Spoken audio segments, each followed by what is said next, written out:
छोटे से गांव बड़गांव की गलियों में धूल उड़ती थी, सपने नहीं। यहां लड़कियों के लिए जिंदगी का मतलब था जल्दी शादी कर लेना, घर गृहस्थी संभालना और अपने सपनों को दहेज में बांधकर विदा कर देना।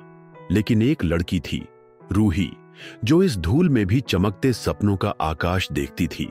उसके सपनों की ऊंचाई इतनी थी कि गांव के कुएं जितने सीमित दायरे में वो समा नहीं सकते थे। रूही का सपना था IAS अफसर बनना, लेकिन सपने जितने बड़े, रास्ते उतने कठिन। रूही साधारण परिवार में जन्मी थी। पिता हरिप्रसाद एक छोटे किसान थे। मां सावित्री देवी सिलाई का काम करके घर चलाती थीं। 3 बहनों और एक छोटे भाई के साथ रूही का बचपन गरीबी के कड़े थपेड़े सहते हुए बीता। स्कूल जाना भी रोज एक जंग थी। गांव से स्कूल तक 3 किलोमीटर का कच्चा रास्ता, कभी तेज धूप, कभी बारिश में भीगते हुए, फटे जूतों में दौड़ती रूही। पर किताबों के लिए उसकी भूख कभी कम नहीं हुई। रातों में जब बिजली चली जाती, रूही लालटेन के नीचे पढ़ाई करती थी।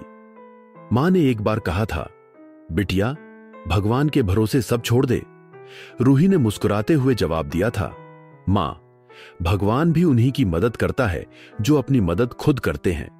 रूही ने 10वीं में जिले में टॉप किया। लोग बधाई देने आए, मिठाइयां बंटी, अखबार में फोटो छपी, लेकिन साथ ही एक फुसफुसाहट भी शुरू हो गई। लड़की को ज्यादा पढ़ा दिया तो सिर चढ़ जाएगी, अब शादी कर दो वरना हाथ से निकल जाएगी। रूही के रिश्तेदारों ने कई जगहों से शादी के प्रस्ताव लाने शुरू कर दिए। जब पिता ने इनकार किया तो समाज ने ताने मारने शुरू कर दिए। रूही ने अपने माता पिता के सामने हाथ जोड़कर कहा, पापा, अगर आज आपने मेरा साथ नहीं दिया तो मैं पूरी जिंदगी खुद को कमजोर समझूंगी। पिता ने फैसला किया, रूही की पढ़ाई नहीं रुकेगी, चाहे इसके लिए घर गिरवी रखना पड़े। रूही ने कॉलेज में दाखिला लिया, शहर लखनऊ में। लेकिन यहां की जिंदगी अलग थी। जहां गांव में गरीबी दिखती थी, यहां गरीबी चुभती थी।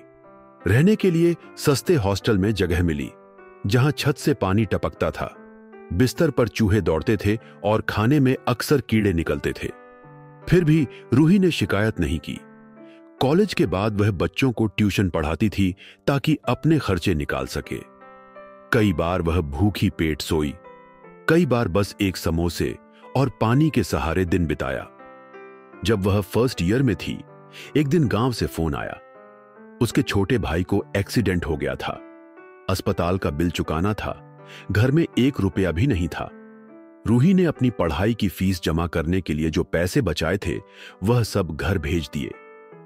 फीस न भरने के कारण उसे कॉलेज से निकाले जाने का नोटिस मिला।